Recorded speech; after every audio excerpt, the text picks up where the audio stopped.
Salmo 26, de Davi.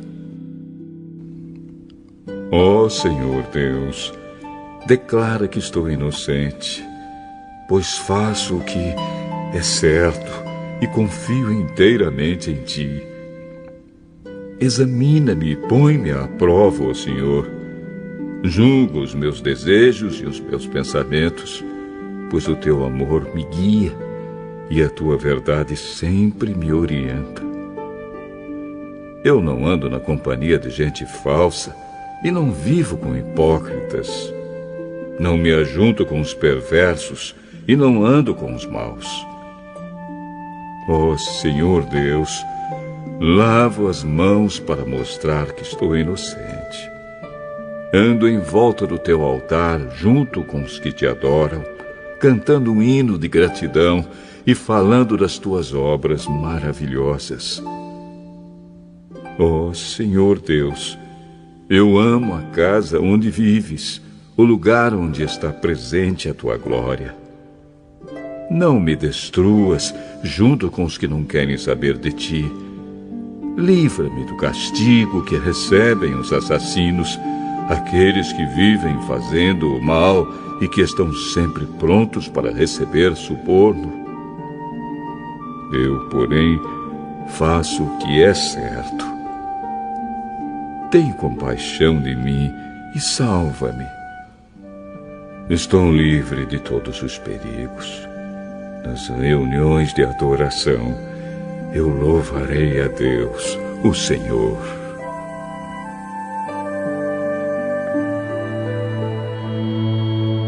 Provérbios, capítulo 15. A resposta delicada acalma o furor, mas a palavra dura aumenta a raiva. As palavras do sábio tornam o conhecimento atraente, mas o tolo só diz bobagens. O Senhor Deus vê o que acontece em toda parte. Ele está observando todos, tanto os bons como os maus. As palavras bondosas nos dão vida nova, porém as palavras cruéis desanimam a gente. Quem despreza o que o pai ensina é tolo, mas quem aceita a sua correção é sábio. Na casa do homem direito há muita prosperidade, mas o lucro dos maus traz dificuldades. Quando os sábios falam, eles espalham conhecimento, mas isso não acontece com os tolos. O Senhor detesta os sacrifícios que os maus lhe oferecem, porém se alegra com a oração dos bons. O Senhor detesta a maneira de viver dos maus, porém ama quem faz o que é direito. Quem abandona o caminho do bem será severamente castigado, e quem odeia ser corrigido morrerá. Se o Senhor sabe o que acontece até mesmo no mundo dos mortos, como poderá alguém esconder dele os seus pensamentos? O homem vaidoso não gosta de quem o corrige. Ele nunca pede conselhos aos sábios.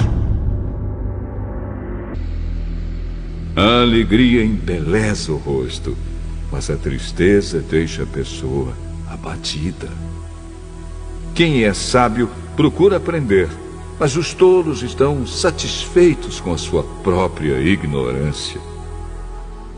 Todos os dias são difíceis para os que estão aflitos, mas a vida é sempre agradável para as pessoas que têm coração alegre. É melhor ser pobre e temer a Deus, o Senhor, do que ser rico e infeliz. É melhor comer verduras na companhia de quem a gente ama do que comer a melhor carne onde existe ódio. A pessoa de mau gênio sempre causa problemas, mas a que tem paciência traz a paz. O preguiçoso encontra dificuldades por toda parte, Mas para a pessoa correta, a vida não é tão difícil. O filho sábio dá alegria ao seu pai, mas o filho sem juízo despreza sua mãe. O tolo se diverte com as suas tolices, mas o sábio faz o que é certo. Sem conselhos, os planos fracassam, mas com muitos conselheiros, há sucesso. Saber dar uma resposta é uma alegria. Como é boa a palavra certa na hora certa. A pessoa sábia não desce pelo caminho da morte, mas sobe pela estrada da vida. O Senhor Deus derruba a casa dos orgulhosos, mas protege a propriedade da viúva. O Senhor detesta os pensamentos dos maus, mas gosta de palavras bondosas. Quem procura ficar rico por meios desonestos, põe a sua família em dificuldades. Quem odeia o suborno viverá mais. As pessoas corretas pensam antes de responder. As pessoas más respondem logo. Porém, as suas palavras causam problemas. O Senhor está longe dos maus, porém ouve a oração de quem é correto. Um olhar amigo alegra o coração. Uma boa notícia faz a gente sentir-se bem. Aquele que aceita a repreensão justa andará na companhia dos sábios.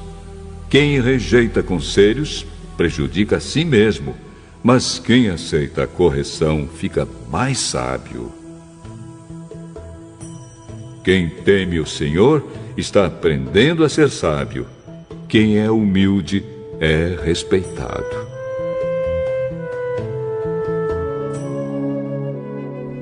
Primeira carta aos Coríntios, capítulo 7. Agora vou tratar dos assuntos a respeito dos quais vocês me escreveram. Vocês dizem que o homem faz bem em não casar. Mas eu digo, já que existe tanta imoralidade sexual, cada homem deve ter a sua própria esposa e cada mulher o seu próprio marido. O homem deve cumprir o seu dever como marido, e a mulher também deve cumprir o seu dever como esposa. A esposa não manda no seu próprio corpo. Quem manda é o seu marido. Assim também o marido não manda no seu próprio corpo. Quem manda é a sua esposa. Que os dois não se neguem um ao outro, a não ser que concordem em não ter relações por algum tempo, a fim de se dedicar à oração. Mas depois devem voltar a ter relações, a fim de não caírem nas tentações de Satanás, por não poderem se dominar. Não digo isso como uma ordem, mas como uma sugestão. Realmente, eu gostaria que todos fossem como eu. Porém, cada um tem o dom que Deus lhe deu. Um tem este dom e outro aquele. Aos solteiros e às viúvas eu digo que seria melhor para eles ficarem sem casar, como eu. Mas, se vocês não podem dominar o desejo sexual, então casem, pois é melhor casar do que ficar queimando de desejo. Para os que já estão casados, tenho um mandamento que não é meu, mas do Senhor, que a mulher não se separe do seu marido. Porém, se ela se separar, que não case de novo, ou então que faça as pazes com o marido, e que o homem não se divorcie da sua esposa. Aos outros digo eu mesmo, e não o Senhor. Se um homem cristão é casado com uma mulher que não é cristã, e ela concorda em continuar vivendo com ele, que ele não se divorcie dela. E se uma mulher cristã é casada com um homem que não é cristão, e ele concorda em continuar vivendo com ela, que ela não se divorcie dele. Pois Deus aceita o homem que não é cristão por ele estar unido com a sua esposa cristã, e aceita a mulher que não é cristã por ela estar unida com o seu marido cristão. Se não fosse assim, os filhos deles não pertenceriam a Deus. Mas, sendo assim, eles pertencem. Porém, se o marido não cristão ou a esposa não cristã quiser o divórcio, então que se divorcie. Nesses casos, o marido cristão ou a esposa cristã está livre para fazer como quiser, pois Deus chamou vocês para viverem em paz. Esposa cristã, como é que você pode ter certeza de que não vai salvar o seu marido? E você, marido cristão, como é que você pode ter certeza de que não vai salvar a sua esposa?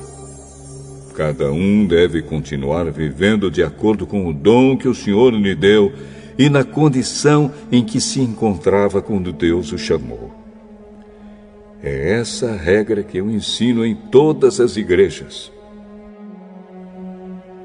Se um homem judeu que é circuncidado aceita o chamado de Deus, ele não deve tirar as marcas da circuncisão. E se um homem não judeu que não é circuncidado aceita o chamado de Deus, ele não deve circuncidar-se. Não faz diferença estar circuncidado ou não. O que importa é obedecer aos mandamentos de Deus. Cada um deve continuar como era quando aceitou o chamado de Deus. Você era escravo quando Deus o chamou? Não se preocupe com isso. Mas, se você pode se tornar livre, então aproveite a oportunidade. Pois o escravo que foi chamado pelo Senhor é agora um homem livre que pertence ao Senhor. Assim também, o homem livre que foi chamado por Cristo é escravo de Cristo. Deus comprou vocês por um preço. Portanto, não se tornem escravos de seres humanos. Irmãos, cada um deve continuar na presença de Deus, assim como era quando Deus o chamou. Para os solteiros, eu não tenho nenhum mandamento do Senhor. Porém, dou a minha opinião como uma pessoa que, pela misericórdia do Senhor, merece confiança. Por causa dos tempos difíceis em que vivemos, eu penso que é melhor para o homem ficar como está. Você tem esposa?